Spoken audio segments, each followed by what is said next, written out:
Vous êtes-vous déjà demandé pourquoi certains noms de famille ont complètement disparu de nos registres? Avez-vous déjà croisé un 4 sous ou un Beausoleil dans votre entourage? Aujourd'hui, ces patronymes légendaires ont définitivement quitté nos villages, nos écoles, nos places de marché, emportant avec eux des siècles d'histoire et toute une époque où chaque nom racontait une véritable histoire. Nous allons redécouvrir ensemble 30 noms de familles rares qui ont peuplé les registres français pendant des générations. Ces patronymes mythiques qu'on ne trouve plus nulle part mais qui restent gravés dans nos archives poussiéreuses. Cordouanier. Le cuir de Cordoue parfumait les ateliers de ces artisans dont le nom même évoquait le luxe et le savoir-faire ancestral. Ce patronyme désignait les maîtres du cuir fin importé d'Espagne, ces hommes aux mains tannées qui fabriquaient les plus belles chaussures pour la noblesse. Les ruelles de Lyon et de Paris résonnaient du martèlement régulier de leurs outils, odeur caractéristique de cuir travaillé qui imprégnait tout le voisinage. La révolution industrielle signe l'arrêt de mort de ce métier artisanal. Les usines remplacent les ateliers familiaux. Les archives départementales ne recensent plus aucun cordouanier vivant depuis 1972. Ménétrier, la musique populaire des fêtes de village résonne encore dans ce nom oublié qui faisait danser nos ancêtres. Ces musiciens ambulants parcouraient les campagnes françaises avec leurs vielles à roues, animant les mariages et les foires saisonnières. Les enfants couraient derrière lui quand il arrivait sur la place du marché, son instrument mystérieux promettant des heures de danse. La disparition des bals populaires traditionnels dans les années 50 condamne définitivement ce patronyme à l'oubli. Le dernier ménétrier répertorié décède en Corrèze en 1983. Saunier, l'or blanc de l'Atlantique, coule dans les veines de ce nom évocateur des marais salants de Guérande. Ces travailleurs du sel récoltaient à la main les cristaux précieux sous le soleil brûlant, geste millénaire transmis de père en fils. Les familles sauniers dominèrent les communautés côtières de Bretagne et de Vendée, leur patronyme affichant fièrement leur appartenance à cette corporation. La mécanisation progressive des salines au XXe siècle disperse les familles vers d'autres métiers et d'autres identités. Les registres actuels ne comptent plus que 3 sauniers en France, ultime témoin d'une tradition maritime presque éteinte. 4 sous. La pauvreté assumée transformée en identité familiale, ce patronyme raconte sans détour la condition modeste de nos ancêtres qui n'avaient pas honte de leurs origines. Posséder 4 sous représentait une fortune dérisoire au Moyen-Âge. Ce surnom ironique se transmettait pourtant fièrement de génération en génération comme un défi lancé au destin. Les 4 sous peuplaient les faubourgs populaires des grandes villes, artisans modestes, journaliers, petits marchands qui survivaient dignement malgré les difficultés quotidiennes. Ces familles incarnait la France laborieuse, celle qui se levait avant l'aube pour gagner quelques pièces et nourrir des enfants nombreux dans des logements exigus. Les registres du XVIIIe siècle mentionnent des 4 sous dans presque toutes les provinces françaises, nom commun qui témoignait d'une condition partagée par des millions de Français. Leurs enfants grandissaient dans les ruelles étroites, jouant avec des bouts de ficelle et des cailloux, rêvant peut-être d'un avenir meilleur que leur nom semblait leur refuser. La honte progressive attachée à ce patronyme pousse de nombreuses familles à demander un changement officiel au cours du XIXe siècle,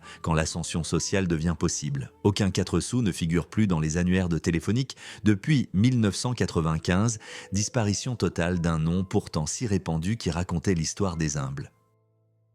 Beausoleil. La lumière et la chaleur rayonnent dans ce patronyme poétique qui illuminait les registres de Provence et du Languedoc comme une promesse de bonheur éternel. Ces familles vivaient souvent sur les versants ensoleillés des collines, leurs maisons orientées vers le sud pour capter chaque rayon bienfaisant du soleil méditerranéen. Les Beausoleils cultivaient la vigne, les oliviers, les amandiers, ces arbres généreux qui réclament le soleil du midi et transforment la lumière en fruits gorgés de saveur. Le patronyme sonnait comme une bénédiction, une promesse inscrite dans l'identité même de ces lignées méridionales qui semblaient nées sous une bonne étoile. Les marchés de Marseille et de Montpellier résonnaient du nom des Beausoleils, vendeurs de fruits dorés, d'huiles parfumées, de lavande odorante qui embaumaient les étals. Leurs terrasses ombragées par les platanes accueillaient les voisins pour l'apéritif, le pastis brillant comme de l'or liquide dans les verres emperlés de fraîcheur. L'exode rural massif des années 60 disperse ces familles vers les grandes villes industrielles du Nord où leur nom perd son sens originel et sa chaleur. Les derniers Beausoleils authentiques s'éteignent dans les années 2000. Leur patronyme lumineux rejoint l'obscurité des archives oubliées loin du soleil qui les avait nommés. Lanternier. Les rues sombres des villes anciennes s'illuminaient grâce à ces hommes dont le métier même définissait leur identité familiale. Chaque soir, le lanternier parcourait les ruelles avec sa longue perche, allumant une à une les lanternes à huile suspendues aux façades. Ce rituel quotidien rythmait la vie urbaine avant l'électricité. Le passage du lanternier signalait l'heure de rentrée pour les enfants. L'arrivée de l'éclairage au gaz, puis à l'électricité condamne ce métier à une disparition rapide. Le dernier lanternier recensé décède à Rouen en 1954.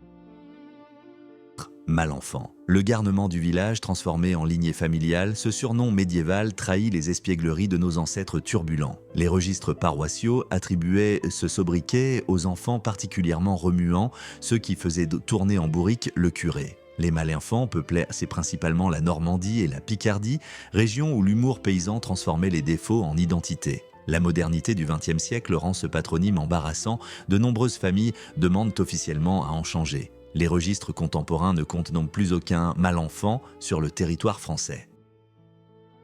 Haut-de-cœur, la noblesse d'âme inscrite dans un nom qui résonne comme un blason verbal, fierté des familles et qui le portaient. Ce patronyme évoquait le courage et la générosité, ces qualités que nos ancêtres valorisaient plus que les richesses matérielles. Les Hauts-de-cœur servaient souvent comme soldats, gendarmes, pompiers, ces métiers où le cœur vaillant compte plus que tout. Les monuments aux morts de la Grande Guerre mentionnent de nombreux hauts-de-cœur tombés au champ d'honneur. Le dernier hauts-de-cœur métropolitain s'éteint en 1978.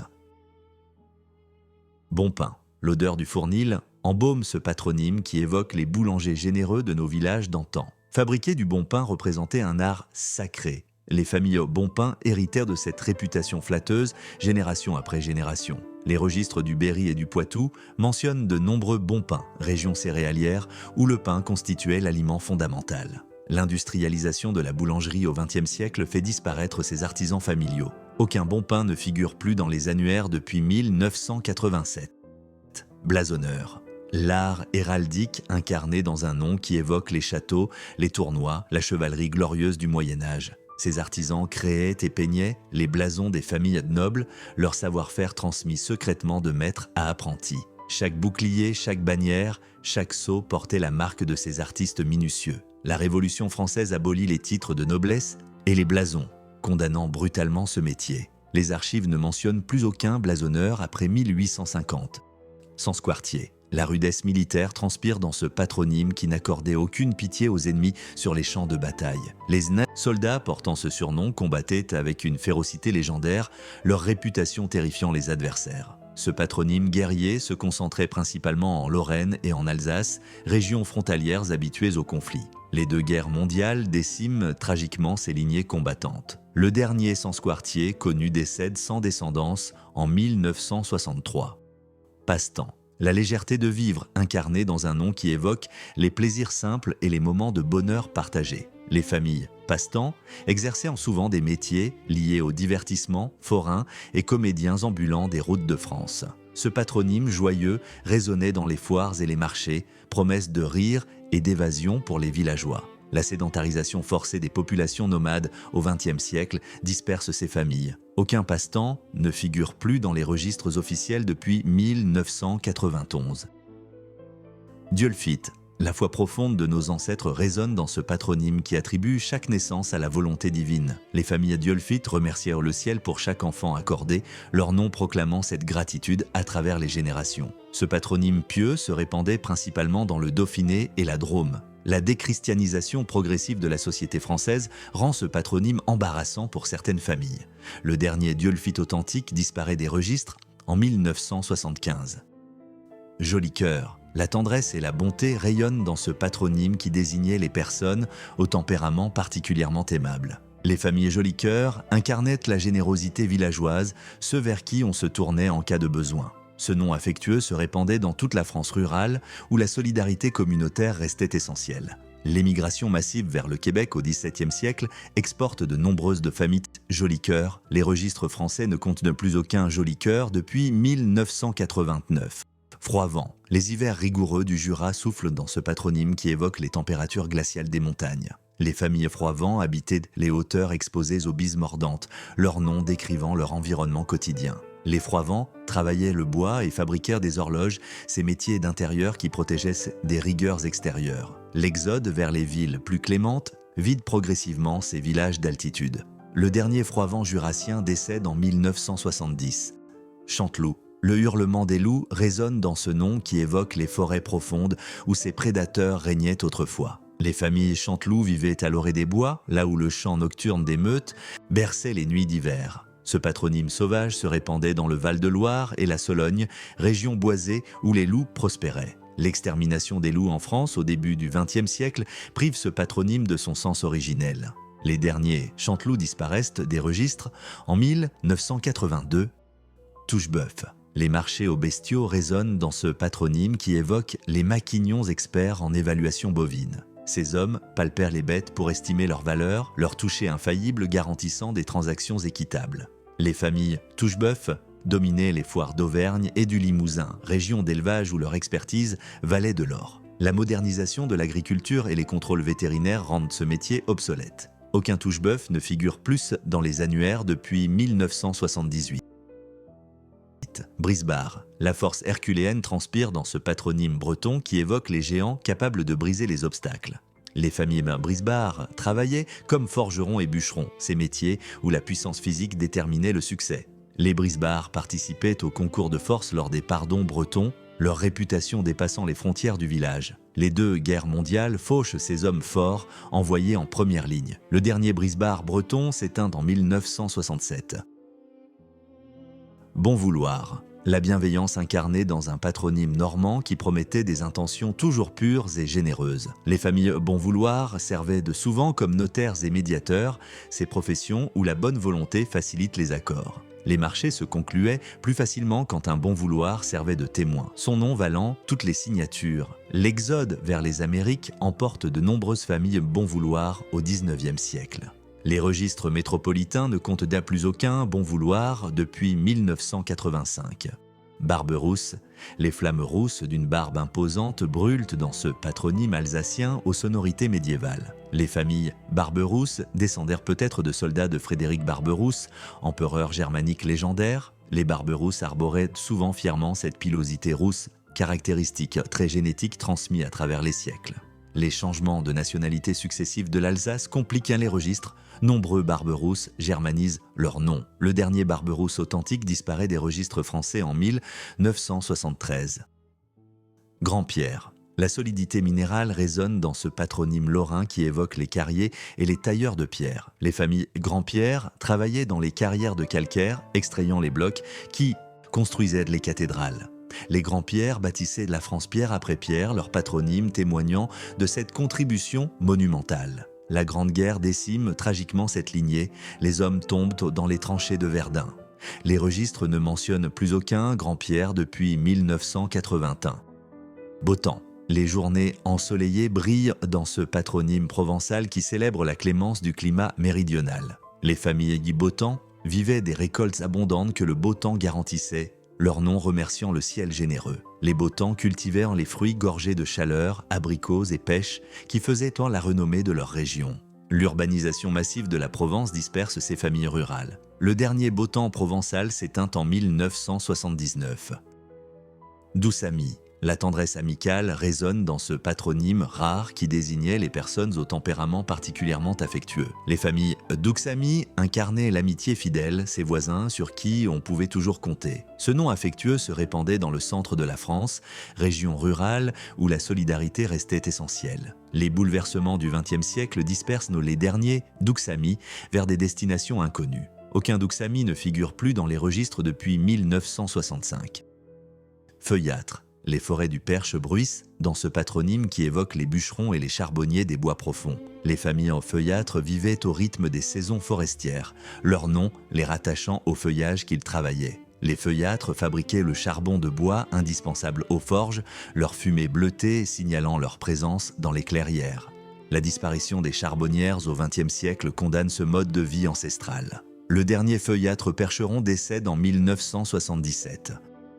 Maupoint. Les couturières et les tailleurs grimacent dans ce patronyme qui évoquait un défaut professionnel embarrassant. Les familles du Maupoint descendèrent peut-être d'un ancêtre dont les coutures laissaient à désirer. Surnom cruel devenu identité. Les Maupoint tentèrent souvent de faire oublier l'origine moqueuse de leur nom en excellant dans leur métier. La guerre de 1870 décime les familles champenoises. Le dernier Maupoint recensé disparaît en 1962. Prévosto, l'autorité médiévale résonne dans ce patronyme qui évoquait les représentants du pouvoir royal dans les campagnes. Les familles Prévosto descendèrent des prévôts, ces officiers qui administrèrent la justice au nom du seigneur. Les Prévosto conservaient fièrement ce patronyme témoignant de leur passé glorieux au service du royaume. Les révolutions successives nous ternissent ce nom associé à l'Ancien Régime. Aucun Prévosto ne figure plus dans les registres officiels depuis 1988. Grand Pré. Les vastes prairies de Champagne ondulent dans ce patronyme qui évoque les paysages ouverts de l'Est français. Les familles Grand Pré possédaient ou travaillaient ces immenses étendues herbeuses où paissèrent les troupeaux. Les Grands Prés incarnaient la paysannerie aisée, ces fermiers propriétaires qui dominaient la vie rurale locale. La Grande Guerre transforme ces prairies en champs de bataille, les Grands Prés meurent sur leurs propres terres. Le dernier Grand Pré authentique s'éteint en 1974. Bel-Enfant. La beauté enfantine rayonne dans ce patronyme picard qui célébrait les nouveau-nés particulièrement gracieux. Les familles Bel-Enfant portaient en ce nom comme un compliment ancestral, souvenir d'un ancêtre au visage angélique. Les registres paroissiaux du XVIe siècle mentionnent plusieurs Bel-Enfants. Baptêmes célébrés avec émerveillement. Les guerres qui ravagent la Picardie au XXe siècle déciment ces familles vivant en première ligne. Le dernier Bel-Enfant picard disparaît des registres en 1969. Quel nom de famille disparue vous touche le plus parmi ces 30 trésors oubliés de notre patrimoine? Partagez dans les commentaires si l'un de ces patronymes résonne dans votre histoire familiale. N'oubliez pas de liker si ces noms ont réveillé des émotions enfouies dans votre mémoire. Abonnez-vous pour explorer d'autres pans oubliés de notre héritage français.